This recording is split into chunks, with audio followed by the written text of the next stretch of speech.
Welcome to the Institute of Politics and to Justice in 2024, a conversation with Vanita Gupta. Hello, my name is Jamie Selby. I'm a third-year law student and also went here for undergrad. Go Maroons! Throughout my time here at UChicago, I've been involved with the IOP as a volunteer for the New Americans program and as an events ambassador. I'm so excited to hear from Attorney Gupta as she talks about navigating justice in deeply polarized times, a topic that has certainly pervaded my legal studies and is a topic I'm sure everyone in the audience is very interested in as well. Vanita Gupta assumed the role of the 19th U.S. Associate Attorney General in 2021, becoming the third-ranking official at the Department of Justice. Throughout her tenure from 2021 to 2024, Attorney Gupta provided oversight to the department's civil litigating divisions. These divisions included civil, antitrust, civil rights, tax, environmental, and natural resources division, alongside managing the department's grant-making components. As a lifelong civil rights lawyer, Attorney Gupta has pursued her passion for social activism.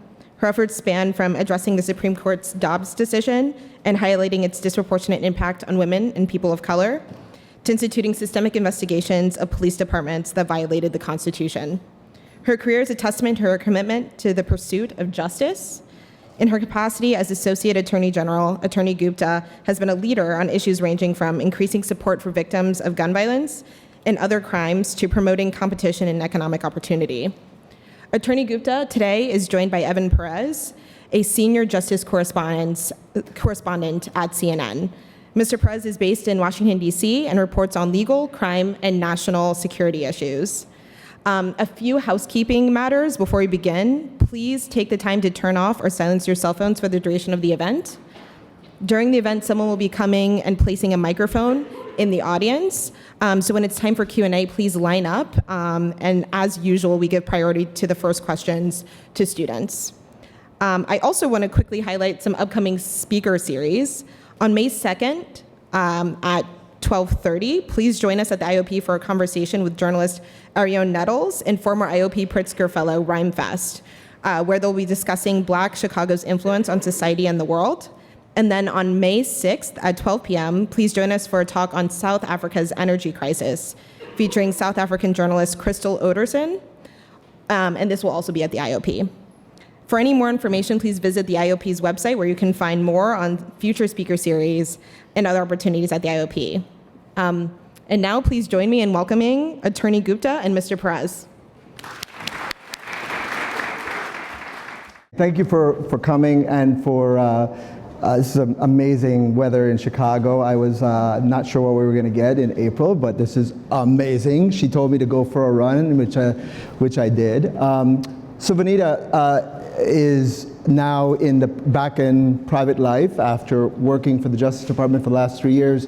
And one of the complaints that people at the Justice Department, they voice it all the time, is that they think the media is not really paying attention to everything that they're doing, that that there is one story, and I'll give you a couple of guesses as to which story that is dominating the news and taking attention from some of the important things that they are doing. And so, Vanita, since you just left, give me a sense of how you would sum up for people who may not have been paying attention, may not have heard about some of the things that you guys have been doing at the department. Let's start there with you describing, perhaps for folks here who may not be familiar with some of the work that has been going on. Sure. Well, first, thank you all for choosing to come inside on this beautiful day. And I've had a 48-hour whirlwind here at the University of Chicago, spending time with students from every part of the campus, and they've been incredibly inspiring, but I'm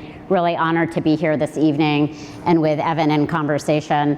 It is true, this is my second stint, or was my second stint at the Justice Department. I had previously headed the Civil Rights Division at the tail end of the Obama administration. And Evan and I have talked about this a little bit, but for you as a reporter and for me as a senior Justice Department leader, being in the Justice Department this go around was a pretty different experience. The country is in a different place, and the kind of focus of the public and the media on, the Trump investigations and the special counsels has really dominated the airspace. If you look at the newspaper on any given day, that is just true, and it was like that almost from the very beginning of when I started. And yet the irony, of course, is that the same things that we were doing that generated front page news in the Civil Rights Division, whether it was the Ferguson Police Department report, which was actually the last time I was on stage here was to talk about that report, which dominated the news for weeks on end, and a lot of conversation about criminal justice reform and the like. These days, that type of thing either goes unnoticed or will get covered for a day or two and then kind of recede back, and the kind of focus on these other items will continue to dominate. I spent 3 years at the Justice Department in a very different role, where I was supervising 13 components, and as was just mentioned, all of the civil litigation, which is immense. Tens of thousands of lawyers are working across the country on civil litigation, but also all the grant making that we do. And we were dealing with some very significant issues. We came in to the department, obviously facing a morale crisis because of, kind of experiences with the prior administration and what had happened to the Justice Department and the kind of valuation of the career decision making.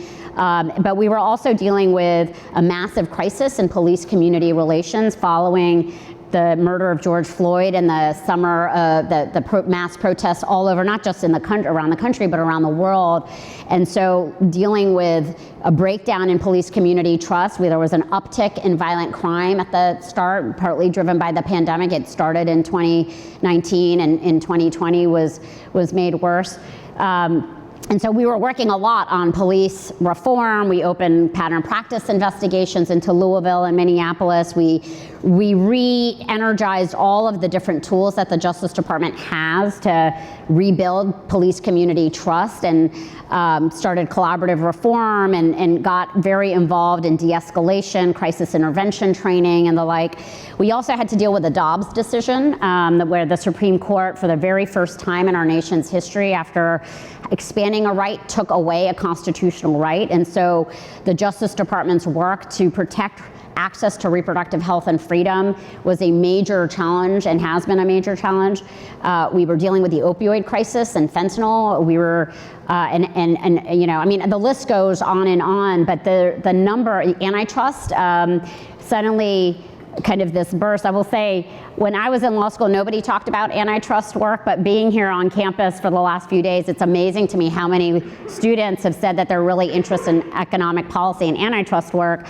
And the challenges that we've brought against big tech, the Google challenge to the Google search engine, the Apple announcement that we just made. So there's just so much work that the Justice Department is doing on any given day, and happily we've been able to see reductions in violent crime, really significant, in some places now historic, but also a surge of gun violence. And I spent a lot of time, as you know, I spent time here in Chicago meeting with mothers who had lost kids to gun violence. We had to deal with any number of events of mass violence, including the horror of what happened in Uvalde, Texas. And so this is bread and butter work for the department, but we were using new tools and new tactics at a time, I think, when there's been kind of an erosion of trust in government and in institutions that I think is something that we took really seriously and wanted to show what the Justice Department is about, how we work, free from partisan influence. We, go where the facts and the law take us, and doing all of that work in the broad breadth of the ways in which the department touches the lives of everyday people around the country has been something that's been really important and sometimes lost. So, we'll talk a little bit more about some of your experiences. There's so many things you touched on that I think deserve a fuller conversation, but we're going to pause for just a quick second because, there's things happening around the country, and I wanted to try to sort of address some of those things that I think we've all been observing just around the corner from here. Students have set up an encampment that is similar to some of the ones that you've seen at universities around the country. And obviously, you've seen some of the developments at Columbia University with students going into taking over in a campus building and are refusing to come out. So, give me your thoughts on any concerns you have about where we are with this, and what should university administrators be doing, and students should be doing to deal with this issue.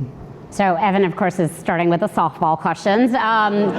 Nothing complicated about this bucket of questions. So this is an incredibly complex set of issues that campus administrators, student activists, police departments, campus police are contending with.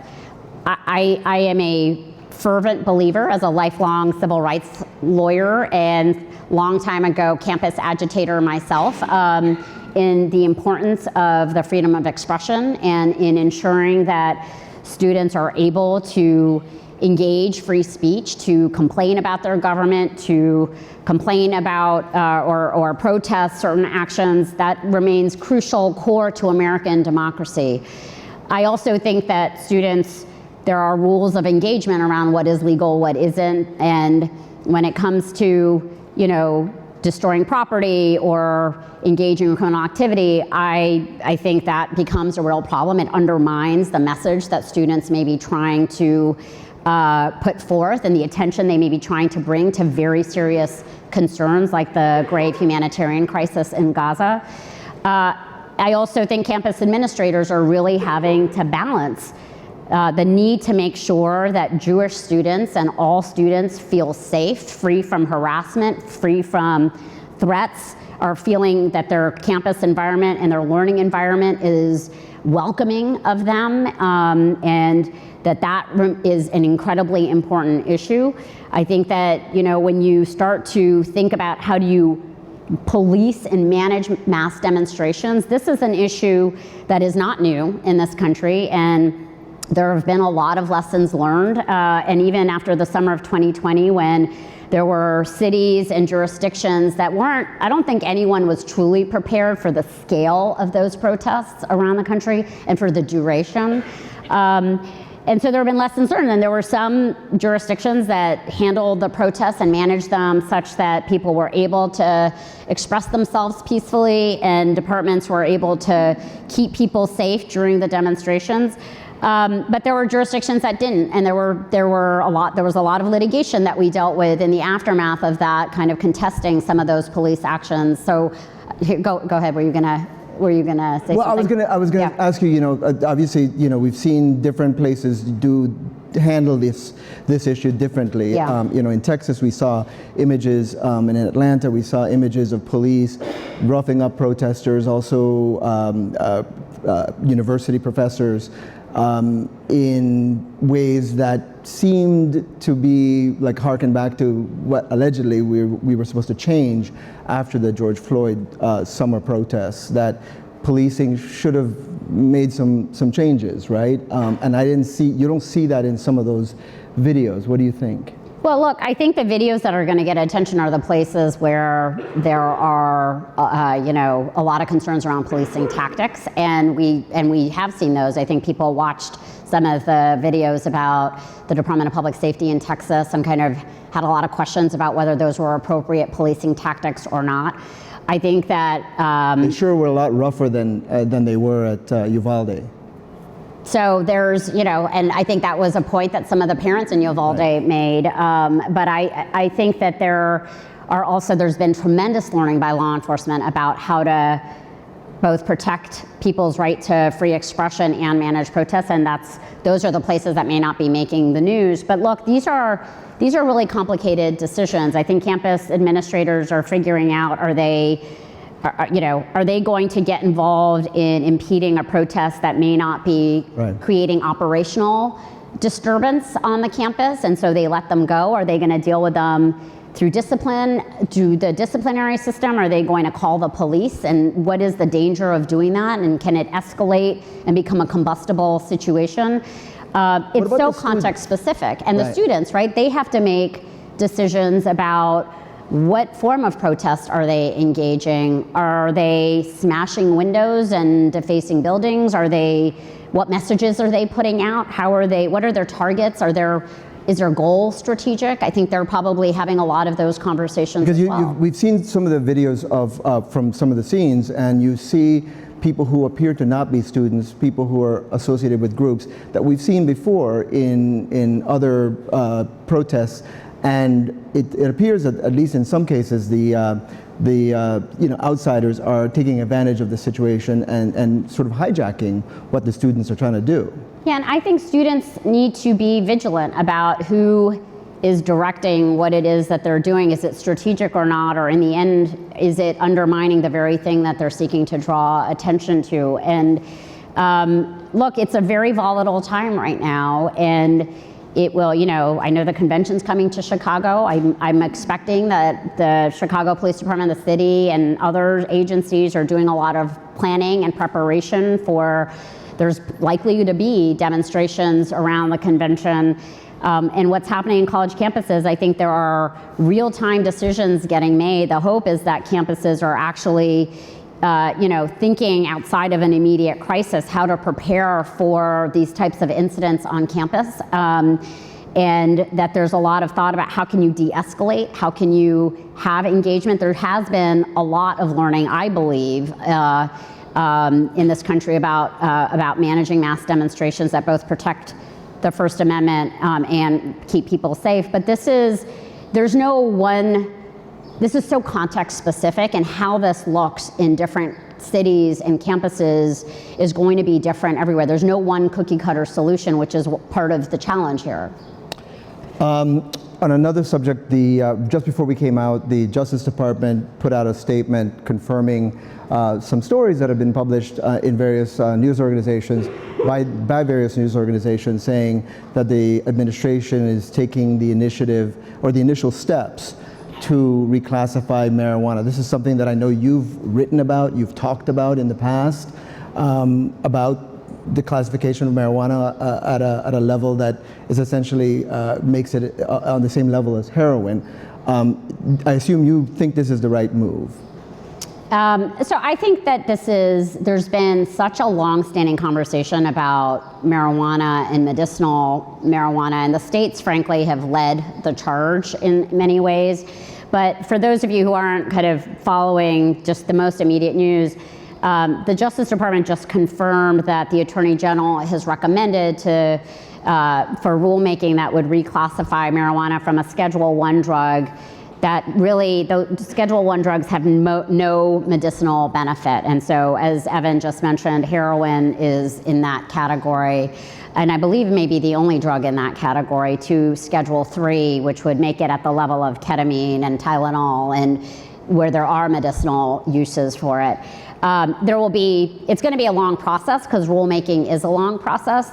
I think I'm assuming that when the Justice Department kind of takes that look, and HHS has provided a lot of science to back up that kind of recommendation, that there is like a body of science that has persuaded the Attorney General to advocate to make that rule change. And again, I think states have been ahead in many ways on this issue, but it will be a long process. There'll be a whole opportunity for the public to comment, for medical communities to comment, for law enforcement to comment. So it'll be very interesting to see how all of this plays out. This is not a thing that... Well, you're pro this decision.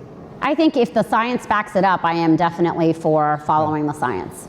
Yeah, I mean, I've been an advocate. I've been very concerned about... I'm trying to get her to say that she's pro-weed, but she's not doing it. Evan, I've been very concerned about the selective enforcement of marijuana offenses in the states. I've been concerned about racially disparate marijuana enforcement, and I've spent my whole life on criminal justice reform. So I think that there has been a body of science that has emerged from so many years around marijuana policy. All right, we're doing this. We're going to get this out of the way. There is another thing. Obviously, we can't get through one of these without talking about the former president, and he has been very, very vocal. He's very upset that Matthew Colangelo, who is now one of the lead prosecutors in the case in New York that's being brought by the New York City District Attorney, the Manhattan District Attorney, alleging payments of hush money to a former porn star, that Matt Colangelo was sent there by the Justice Department to bring this case, evidence of collusion, and so on. You worked with Colangelo. He was your deputy at the Justice Department. Is there anything, you can say about working with him? Is there anything that people should worry about because of where he came from, simply because he worked at DOJ before he went to the DA's office? No. Matthew is, I won't even deign to credit the allegations that have been made, but Matthew is one of the finest lawyers I've ever worked with. He is a no-frills, he hates the limelight, he does his job, he's brilliant. He was my principal deputy for 2 years at the Justice Department and worked with me on all of the really complex civil litigation that we were managing, that the department was doing, as well as all the grant making to law enforcement and courts and justice reform. And everywhere he has ever worked, he has been an outstanding attorney. We started out as baby lawyers at the NAACP Legal Defense Fund together. But he went to New York after being away from his family. He would do this commute for 2 years away from his family in New York, and he joined the DA's office then, and he's just an excellent You didn't lawyer. see him take a file of like Evan. Okay. Who invited this guy? I know. Sorry. It's probably never going to come back. Before we move on, I did want to bring up one other thing. Obviously, when you're the Associate Attorney General, we're going to talk a little bit more about that job, because it's such a, I don't think people understand how many different things you've got your hands in when you're in that job. But one of the things that is obviously very popular here apparently on this campus is antitrust. And so the department has been on a tear, definitely bringing cases, more cases than had been brought by the previous administration, which is not a surprise. There's been a lot of bad blood between Live Nation, the owners of Ticketmaster, and Taylor Swift fans. And every time there's a press conference at DOJ, I get emails, I get texts from people saying, is this it? Are they going to finally bring the antitrust case? And so, people want to know. And so I know that there's not much you can talk about if it's a pending matter, but what the hell's taking so long? So no comment. I can't comment on Why did things take ongoing so long? Investigations. I can say that I've been really proud that. Did you like my bad blood? Yes, I did. Did anyone catch that Swiftie reference? Right. I don't know how many people are Swifties in this audience. I was choosing to ignore it, but he has highlighted it. Very clever. The Attorney General, who is a Swiftie, will be very excited that you made mention. But look, the antitrust division there's been this renewed kind of appreciation for how much antitrust policy matters for many things that you do. When you purchase airline tickets, is there enough competition such that airline tickets are actually, the cost of them that competition is actually making it affordable for consumers, or the price of broiler chickens, or publishing. There was a great win that the Justice Department had trying to prevent the consolidation of the publishing market. And so these cases, and there's been a number of cases, as we talked about, against tech companies that are still pending and ongoing, and that are really challenging some of the intense, monopolies that some of these tech companies have on some of their products. So it is a time of a lot of vibrance in the antitrust work. These investigations, people are always complaining about how long any investigation takes, if the investigation exists. I can't confirm or deny, but but look, you want, in any case that the department is doing, you want to make sure that you actually have the goods before you start prosecuting one of these cases. A lot of times in the antitrust world, these companies have the best lawyers and are paying a lot of money to law firms all over New York and DC and San Francisco, and so the Justice Department has to have an airtight case before they launch. Again, people apparently love antitrust here, and the question I guess that arises is, the previous administration didn't bring many of these cases. This current administration has brought a lot more activity on this in this space, and so the question that people might have is, what is exactly different? I mean, the Justice Department had previously approved Live Nation's gobbling up of competitors, and it was viewed in a different light then. So, I'm just wondering whether this administration took a specific view of tightening enforcement in antitrust. Is that something that did happen? Look, I mean, always in government, personnel is policy, and I think by putting Lena Khan in at the FTC and Jonathan Cantor in at the Justice Department, they had Tin Wu, they had at the White House, they put in people who were going to be aggressive about antitrust. But also, I think it's a mistake. Antitrust has a lot of bipartisan support, and a number of investigations that have been public in this administration were started by the previous administration or during the previous administration. So I think there's been a lot of momentum. There aren't that many bipartisan issues in Washington these days, as you may have noticed, but antitrust is one of them.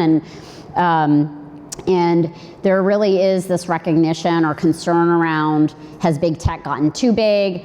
Like, what is the role of competition in our economic policy in helping consumers and creating fairness in the economic market? So I think that there was an intent by the administration to lean really far into making sure that we could ensure competition. And there's been changes. I mean, the law in some ways is very outdated in antitrust, and it's going to take time for these cases to change, and for Congress has been looking at bills around antitrust to see whether our antitrust laws can actually accommodate for the types of things that big tech is doing in our economy. So there's a lot of work happening, and we're playing it out in real time. And I think that we're going to see where all of this ends up over the course of the next several years.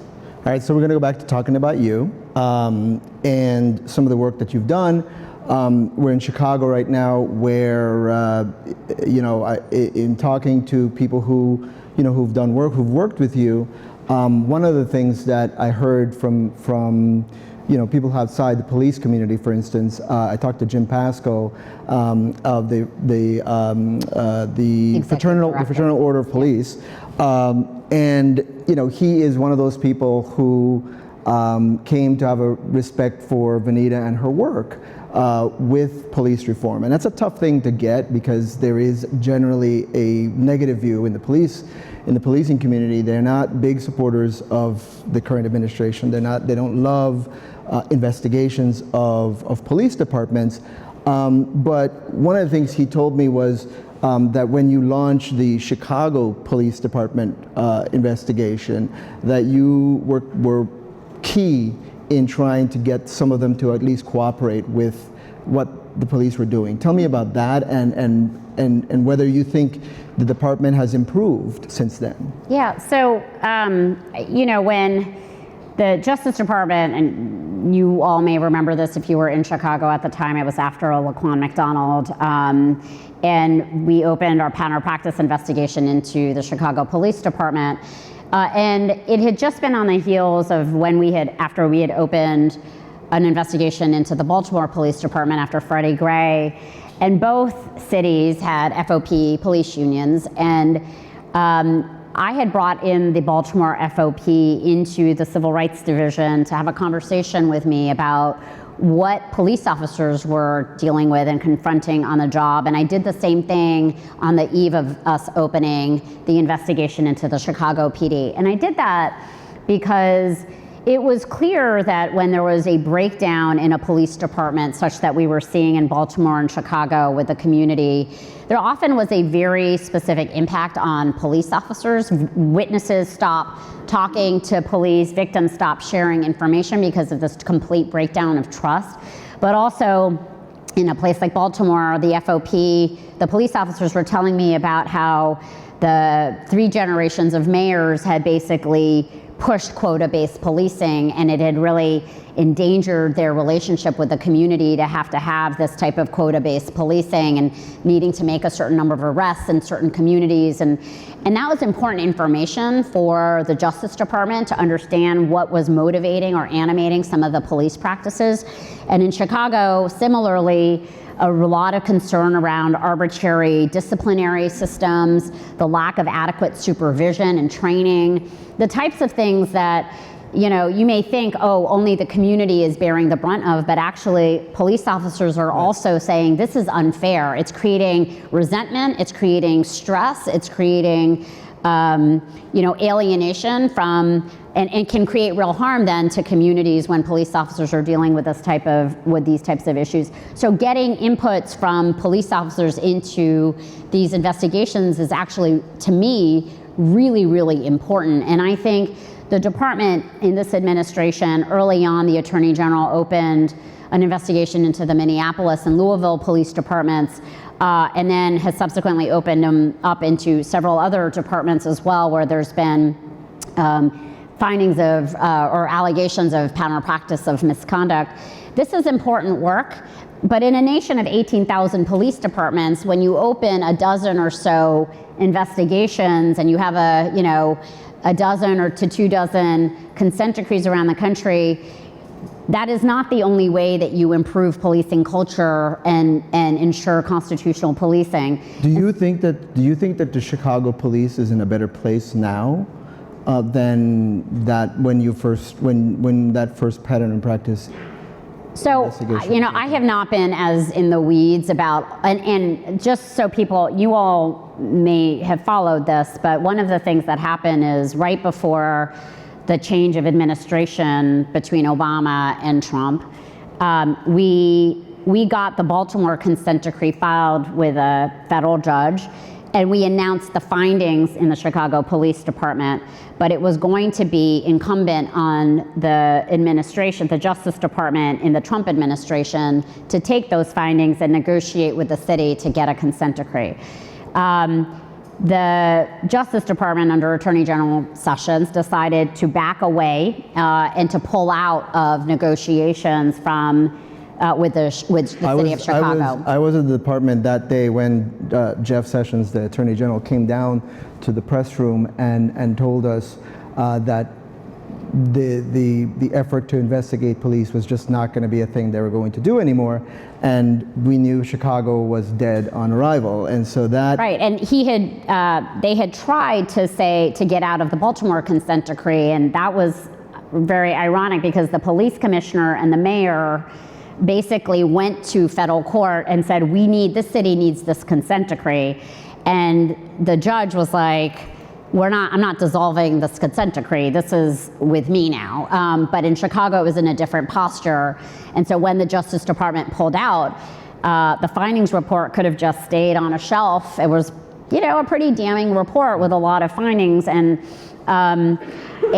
what happened then was the Illinois State Attorney General Lisa Madigan picked it up. Illinois was one of then 2 states, I believe, that actually had a pattern of practice statute that allowed her to pick up the findings, use the Justice Department's findings to then negotiate a state consent decree with the Chicago Police Department.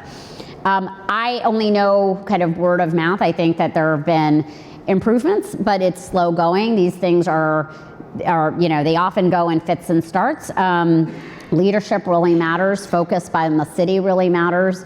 And it's going to take, these things never get resolved in 1 year. It takes persistent kind of focus and will. So my hope is that there's been significant improvement. I know there's still a lot of work to do. Right. I mean, I think it's fair to say that whatever changes have been made, whatever improvements have been made, whatever has happened in those intervening years is going to be put to the test in August when the DNC, when the Democratic National Convention comes to town, and you hear so much from people in Washington about a concern of a repeat of 1968. I mean, literally the same things were happening then, right?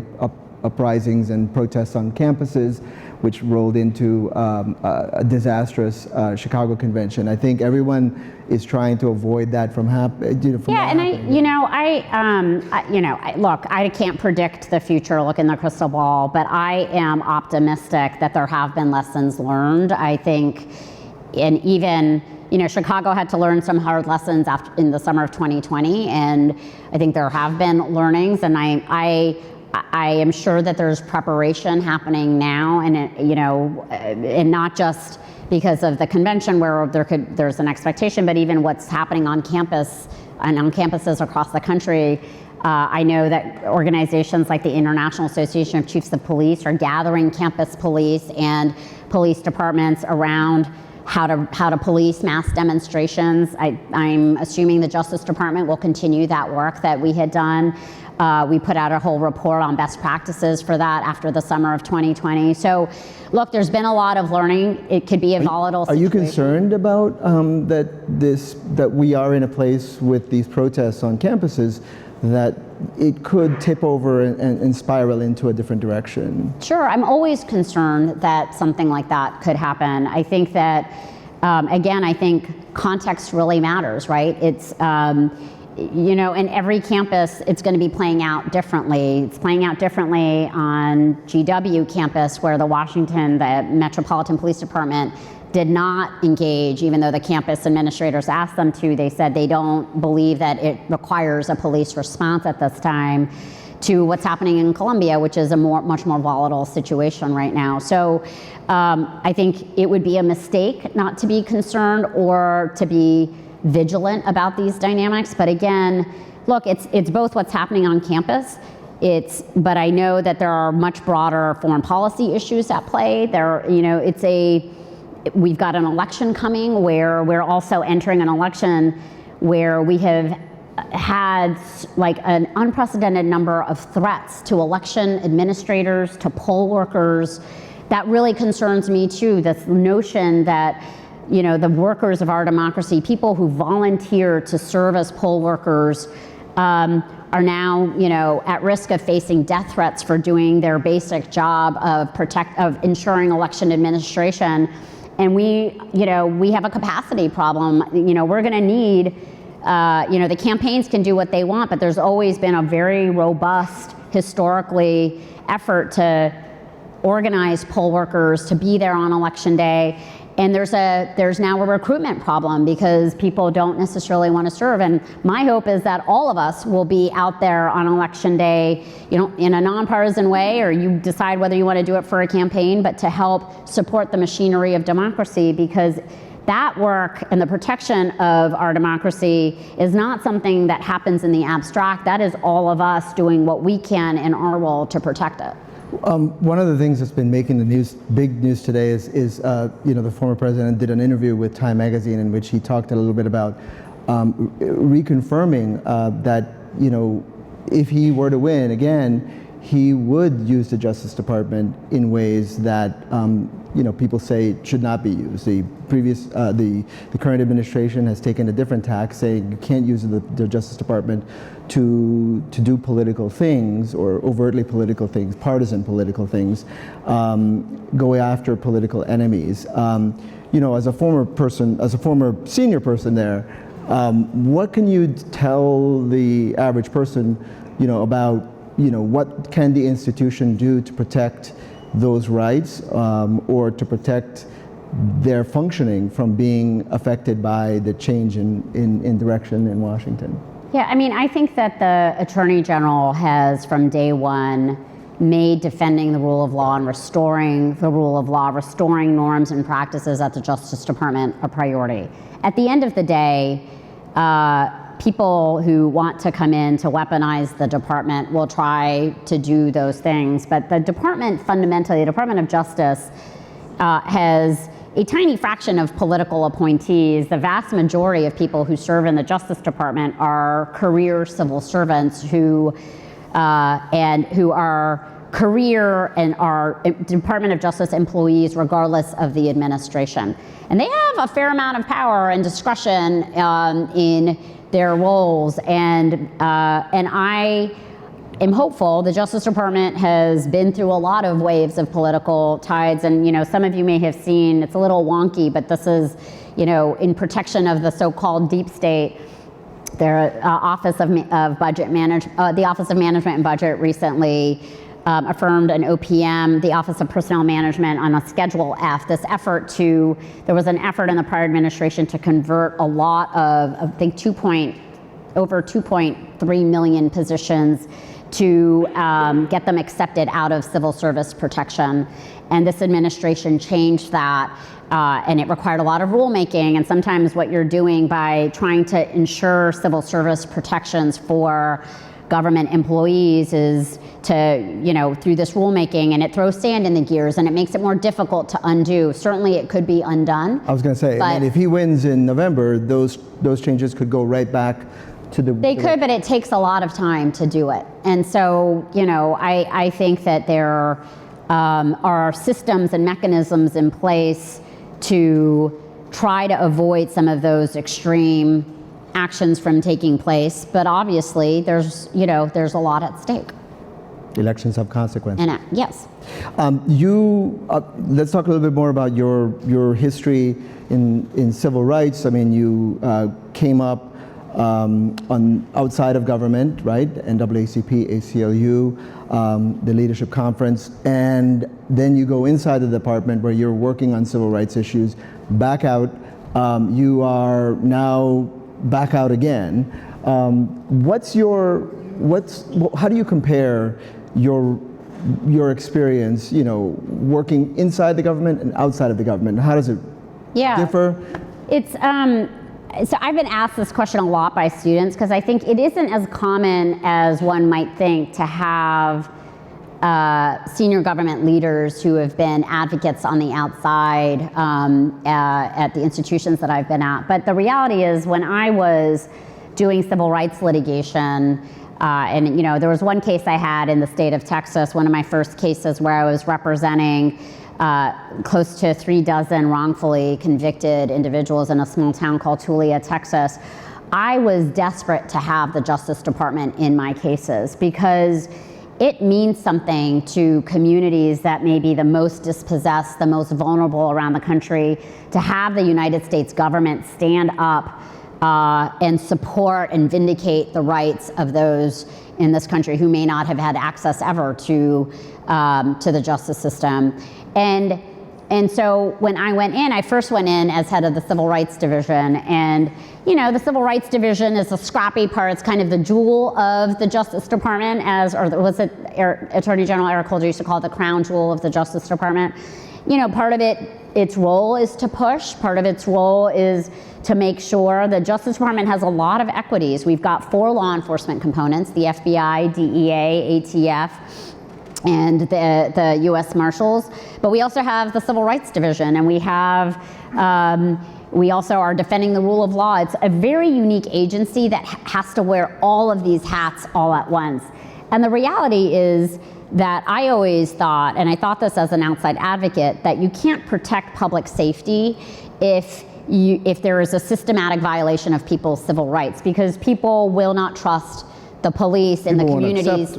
People won't accept. They won't accept the police department as a legitimate operator in their communities. And so, to me, being able to be part of a Justice Department that really sees just how connected the protection of people's civil rights are with, police department legitimacy, but also having people believe that government, while highly imperfect, has a role to play in trying to make people's lives better.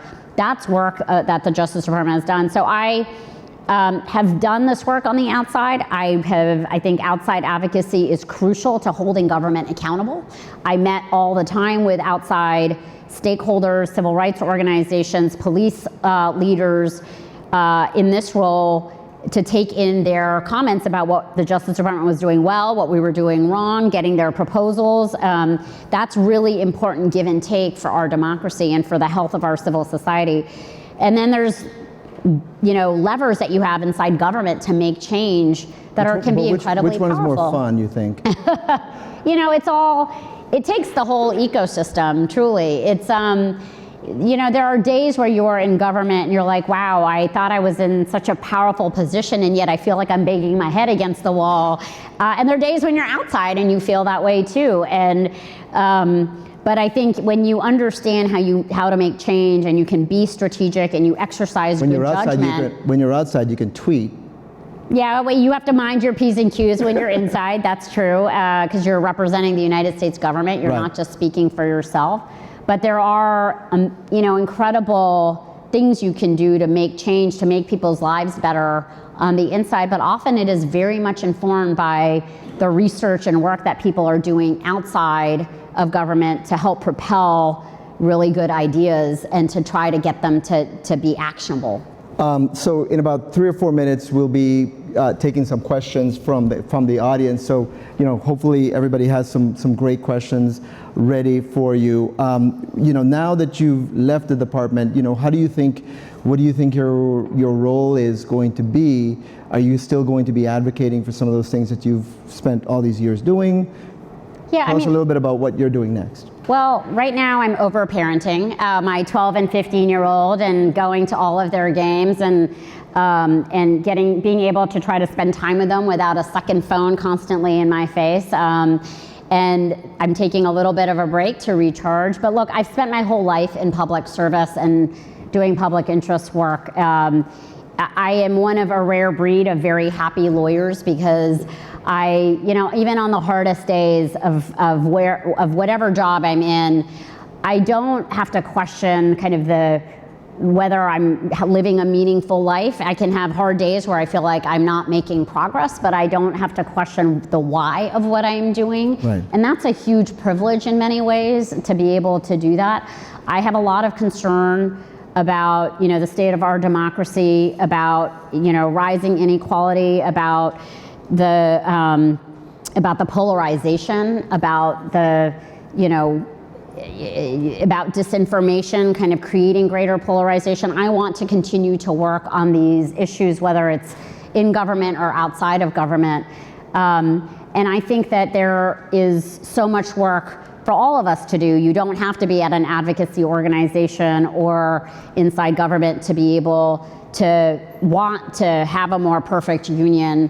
We've got a lot of communities that are in pain now. We've got democratic things that we held as true for decades that are now at risk of being upended and overturned by courts. And I think that we are at an inflection point about what kind of country do we want to be. Right. Every election feels existential, and I just hope that we will be able to have a democratic process that truly allows every eligible voter who casts their vote to do that safely and to be able to have their vote counted, because these are some of the assumptions that I think have been put into question more recently. Do you think if Joe Biden is reelected, do you anticipate perhaps serving in some role in a future second term if that happens? Evan thinks that he's going to break news about, I have no idea whether I will go back into government, but I do firmly believe that I will continue to engage in public service. I consider, civil rights work and this work in government service to be patriotic work, the work of trying to perfect our union, even if it has been cast as partisan, or I've never seen this work as partisan. To me, this is about ensuring that the promise of our Constitution is actually made real for people in this country, and I think we still have a lot of work to do. Before we go to questions, one more thing that I know you spent a lot of time on in the last few years is some of the civil divisions work with people who were suing the department, bringing cases against the department for various things. The Nassar case, the failure by the Air Force to report that someone should not have been qualified for a background check to purchase a gun via the background check. There were a number of those cases that lingered over the number of years. Was there an effort on the part of this administration to resolve some of those more quickly? Is that what we're detecting? Yeah, so I'll just say in closing, this is some of the work that I think gets under-recognized in the current media, but You know, some of what you do when you are a lawyer is you fight to the hilt and you do scorched earth litigation in court, and it can take years and years to vindicate rights. And the Justice Department did that in challenging the voter suppression laws in North Carolina and Texas in 2014, 2015, 2016. It took years and years to vindicate the Justice Department's positions in those cases. But some of what justice looks like is actually resolving cases. And when I came into the department, the Justice Department had been engaged in years-long litigation defending federal law enforcement. You named the Air Force, it was the FBI in Nassar, but there was the Parkland, right. The cases against that the Parkland victims and survivors had filed, the Sutherland Springs mass shooting in Texas, the Charleston AME church victims that right. had where Jim Comey at the FBI had actually acknowledged a problem in the background check of the perpetrator of that horrific crime. Other things like the family separation cases that we had inherited, the Nassar case, which now the settlement has just become public, involving the kind of abuse of gymnasts and athletes. And so we made choices to seek to resolve those cases and to support victims through those resolutions. And that was really important work that I think we had a choice to make. We could have continued with that litigation, or we could have tried to advance resolutions in those cases. It seemed like those cases were happening a lot more than in previous years, and it does seem like it was a choice. We have time for questions, and there's a microphone back there. If anybody can make their way to be heard by the whole room, it'd be really good, so that everybody can hear what questions you guys have. And Vanita told me that she was eager, despite her protestations, she was eager to make news. So ask newsy questions, help the cause. I wanted to share a little of my disappointment about some of the discussions about the campus protests, including the one that you guys just had, and get your reaction. Yeah. So I think it seems very clear to me that people have the absolute right to protest what Israel is doing in Gaza and how the United States are supporting it. Now, I don't support it either, but and frankly, they should be supporting disobedience aspects of it as well. I mean, we have a tradition of civil disobedient protest, so a certain amount of disobedience probably needs to be supported as well. But what I'm struggling with is a lot of the protesting messages, or at least a significant number of them, are articulating really hateful messages. And it seems that people are reluctant to condemn those hateful messages. People are happy to say, oh, Jewish students should feel, it's important for them to feel safe. That's different, and it's also different to sort of condemn anti-Semitism generally, because I think that's a pretty safe thing to do, but you don't see people condemning sort of specific hateful messages like we need more October 7ths, or we need intifadas, or messages like that. I'm wondering why you think that is, or if I'm misunderstanding it. Well, I actually think that there have been campus administrators that have taken actions to expel students that have engaged in that type of hateful I assume those statements are like violations of student code of conduct, right? And I think it is totally intolerable for those types of messages to be on campus. When I'm talking about students not feeling safe, that type of message probably, I haven't read all of the university codes that exist around the country, but I do know that there have been university administrators that have taken, very serious action against, and I think in some cases it's been contested who has been putting out those messages, but I don't see how those are tolerable at all on a university campus. And look, I think that there may be for some people for whom, that's a questionable call. I think for many folks that I don't see how that's a questionable call. Hi, my name is Hunter Adams. I met you the last time you were here, and I have a question that's less complex than that. and that is an epistemic justice question. You may know that the CDC, the American Psychiatric Association, the American Public Health Physicians Association have all said that racism is a public health crisis. And so Justice Leon Higginbottom, some years ago in his book, Shades of Color, in the appendix, he had 10 factors, what he called the 10 precepts of slavery inferiority jurisprudence. I bring that up because in a short piece of Chief Justice Taney's Dred Scott decision, he made the claim, of course without evidence, that Africans, black people, were beings of an inferior order.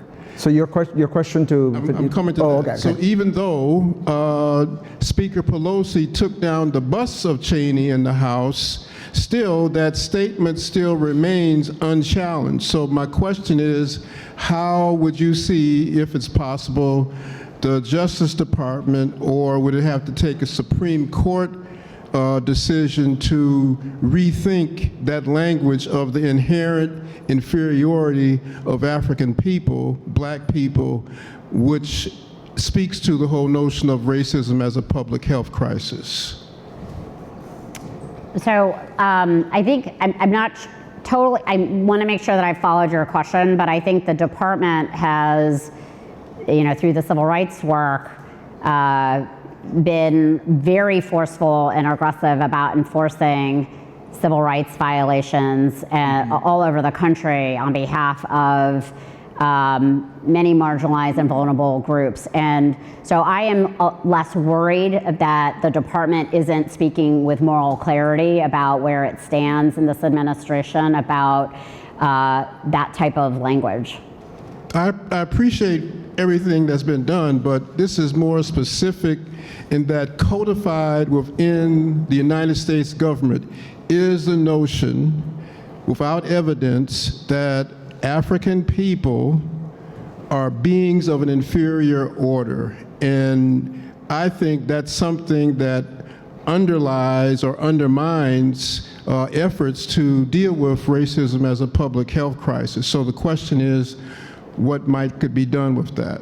I mean, I think where that language exists or is codified, there has to be a move to change it. And I think you see that type of thing, even with, Confederate statues around the country coming down and people actually telling the actual history of what happened in this country. But I think where that language exists, that there are mechanisms to undo or to remove that type of language. Thank you. Yep. I want to give an opportunity to students, any students in the room. Obviously this is a place for you guys to come and exchange ideas. You don't get people like Vanita to come visit very often, so I would love to hear from you. I have a question for you on abortion, since you were a leader on that issue at DOJ. Now that you're out of it, did you feel like you were able to do enough? And was there any sense of frustration that, there were so many advocates asking that DOJ do more after Roe v. Wade was overturned? Did you feel like you had the power or like the support to do more? Or did you feel frustrated with what you were able? Yeah, no, that's a great question. It's so I was really, I don't think people had talked about Roe versus Wade getting overturned and the potential for that to happen with this court. It was really important that the Attorney General issued a very lengthy and immediate statement criticizing that decision and talking about the potential implications around the country and what we could expect after the Dobbs decision, much of which was borne out to be true.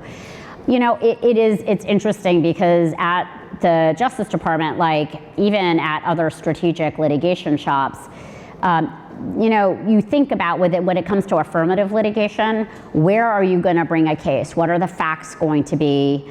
Because you can make you have to be strategic about which courts you want to be in. You want to think about and be smart about where you're litigating. But we had a lot of advocates saying, why aren't you filing in this state or that state? We just, as you may know, the Supreme Court just heard 2 major post-Dobbs cases, one about access to mifepristone, abortion medication, where the Justice Department was defending the FDA's longstanding scientific judgment and its approvals and regulations around mifepristone, which was being questioned in pretty unprecedented ways in this litigation. And then affirmative litigation, where that is now in one of, pending before the Supreme Court, this question of what happens if a person shows up to an emergency room requiring abortion care to save her life, in a state where there may be an abortion ban. What does that law EMTALA stand for? Did you listen to the Supreme Court arguments? I did. Okay. And so, what's your impression? What's I am.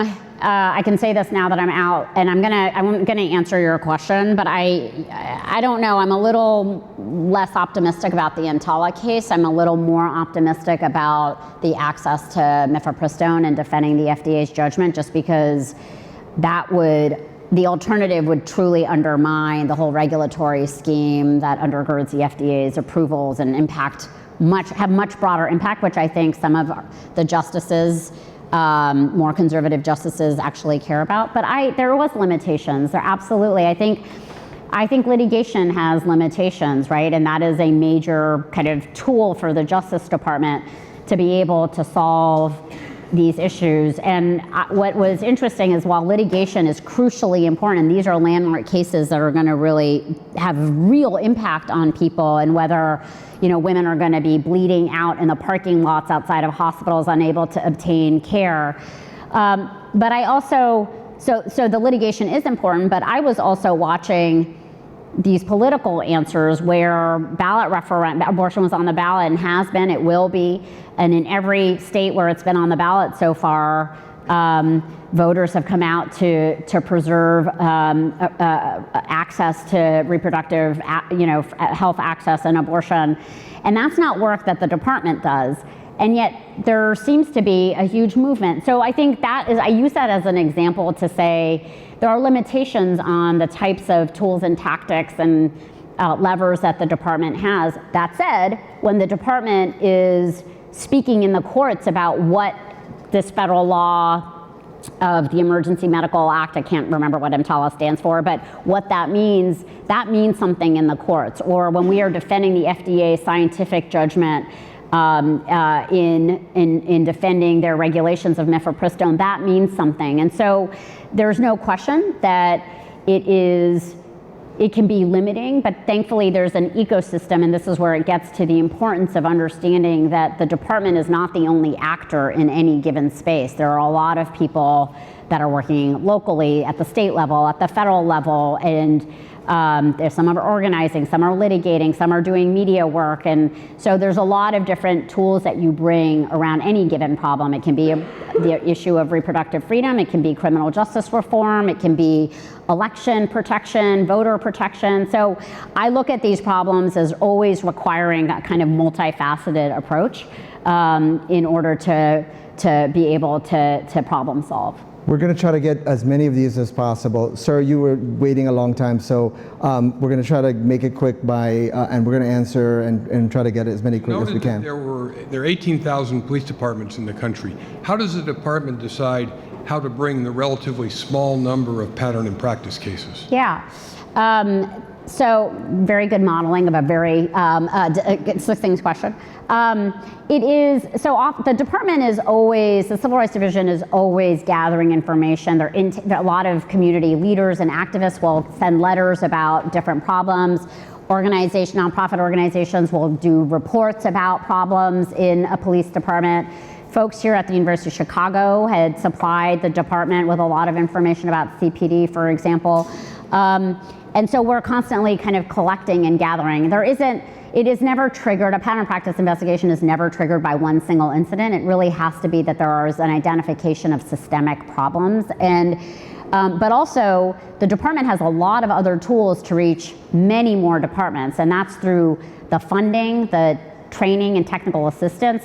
The department's funding de-escalation training all over the country. They're funding crisis intervention training and alternatives to seek to promote alternatives for people who are having mental health crises or have substance use issues. So that's a way in which we actually do reach thousands of departments. The president signed an executive order on policing and criminal justice reform in May of 2022 that created an accreditation regime for police departments around the country. And that's gonna have, pretty sweeping change for police departments to adopt certain best practices. So that's the way in which the department actually can reach a very broad set of departments outside of just the pattern of practice tool. Next question. I'm not sure how relevant this is, but I kind of wanted to understand how your role and responsibilities have been shaping with much technological advancements and more fake content being generated, and how do you keep yourself, how do you segregate these informations when you're approaching some topic for the first time? So, I think this is something that the department's grappling with. I think it's something that Congress and state legislatures are grappling with.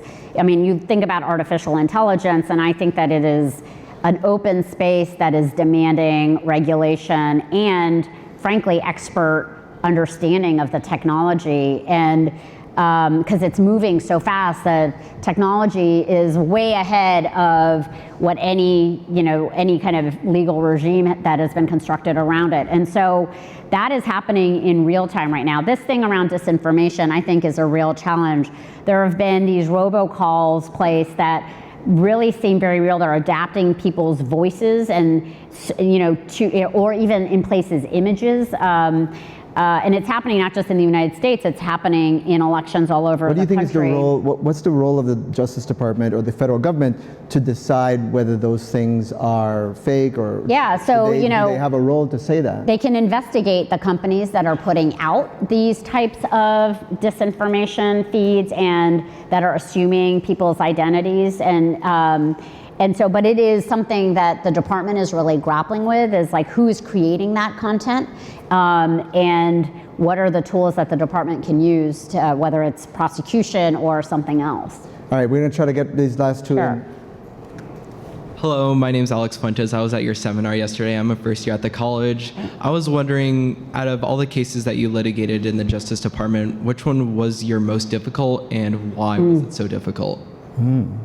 Gosh, that's a great question, except that it is very hard for me to pinpoint one of them. That you can talk about. Well, that is also a different issue. But look, I think by the time things came to my office, it was usually a problem that was very hard to resolve because there were 13 components under me and hundreds and thousands of people that are working on different issues. And so it was, I can name some of them. I think inheriting the family separation cases was really challenging, and figuring out how to get to the right place on those. The Uvalde investigation. The Uvalde investigation actually proved to be really hard. It was not a hard call to get involved in that matter, but it took a long time to do the investigation. There were, dozens of police departments that deployed that day, and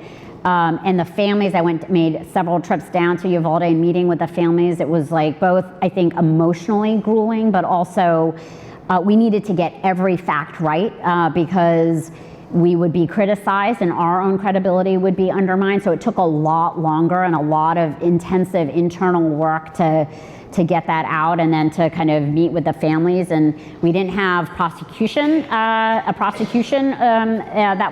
or an investigation in that case, but to be able to present them with answers that they deserved. I would say some of the, we had a lot of really complex cases involving where we inherited litigation and really had to figure out both how to retain have our lawyers retain credibility in court and not just do whiplash against changing positions while getting to just outcomes. And I can't go into as much details about those, but those were often the most complex cases that took a lot of time to figure out how to thread the needle and achieve kind of the goals that we had in those cases. And saving the best for last, we have one more question, and to build up, but this is actually not our first time meeting. This is about our fourth or fifth time meeting because you launched my career as an ACLU organizer at ACLU at Texas. Oh, wow. Yes, under your leadership at the Leadership Conference, I helped create the Office of Community Police Oversight in Dallas. And then when you were speaking here last time at the law school, we spoke about the consent decree. So my question is, as somebody who started as a student but has been about an 8 to 10 year activist for police accountability, who feels like we're kind of receding ground, especially on a local municipal level, do you have any just advice or tips or tricks on how we could kind of gain that ground back? I think I'm thinking specifically of the arbitration issue where now that police are allowed to go to arbitration, they can kind of undermine the newly formed Community Police Commission. You're here in Commission Chicago. For Public Safety and Accountability, that's the official name. But And you're talking about it here in I'm Chicago? talking about here in Chicago, but even if you don't have something applicable to Chicago, even just on a national level where we see that police accountability is in kind of a receding battle right now, especially when it comes to our Constitution, which you told me to always carry. You probably don't remember that. Oh my gosh. Oh, wow. This is inspiring, and now I have to leave you with something inspiring, which is, I think, important. It could be morbid too. Whatever. No, look, I think that these issues, I don't think that police accountability is receding. I've actually been, we continue to have a lot of, events and incidents that are deeply troubling, but I also think that law enforcement is in a different place in this country. The vast majority of law enforcement is in a different place in this country. When Tyree Nichols was killed in Memphis, what was astonishing to me was the immediate kind of reaction of all the national law enforcement groups condemning what had happened to him. That was not something I had ever seen before. And I don't take that lightly because I think the kind of swift condemnation for how the officers behaved and what happened to this man was what I had not seen, and I think really reflected some culture change. Whether it always translates into action, I think that remains a big issue. It's not, we are continuing to have incidents that, like Tyree Nichols, that have plagued the country. But I also see such a change in how people have just assumed, we can assume that every police department today has de-escalation training or some version of it. In 2014, that was not the case. De-escalation was kind of a newer concept that a lot of police departments did not have that type of training. The George Floyd murder really pushed to the forefront what happens when police officers stand by and watch another police officer engage in such a violent act, and kind of the bystander accountability. These are the types of things that when you have criminal accountability or you have these high profile efforts that can help change culture. Are we where we need to be? No, but I have sensed a real sea change on several issues, and a lot of it is because folks like you are continuing to push and demand that your police department, both be accountable and have the trust of the community. And I think ultimately on all of these issues, we can't just sit back and expect things to happen that are gonna make positive change in this country. It is up to us. Everything and all the progress we've ever made in this country has been because people have tried to, good people with good consciences have decided that this is what they're going to do to make their voices heard and to push for positive change. And if it's done strategically, it can really help make incredible progress. But that has only been as the result of people refusing to give in to despair and refusing to become cynical and really doing the work and rolling up your sleeves and doing the work wherever we find ourselves to make this country a more perfect union. So thank you for being the closing. This was so perfect, and I'm really grateful. I want to thank all of you for coming out here on a beautiful day in Chicago. And of course, I want to thank you, Vanita, for the conversation, for taking all of my questions. Thank you, Evan. And for smirking when I made the Taylor Swift thing. The other thing I was going to mention, obviously in Charlotte the last couple of days, we saw this terrible incident with 4 police officers killed. So it's a reminder of, that the changes in policing is part of what you were working on, but also advocating and talking to the police and their concerns about their own safety. And the real challenges of policing, and for their safety. I watched this lady go into these meetings where these cops did not want to hear from her, did not like what she was about to say, but she walked in there, and as you can tell, she's very tall when she's wearing heels.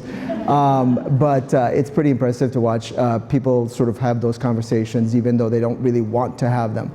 Thank you, Vanita, again, and thank you for having us here today. Thank you very much. Thank you very much.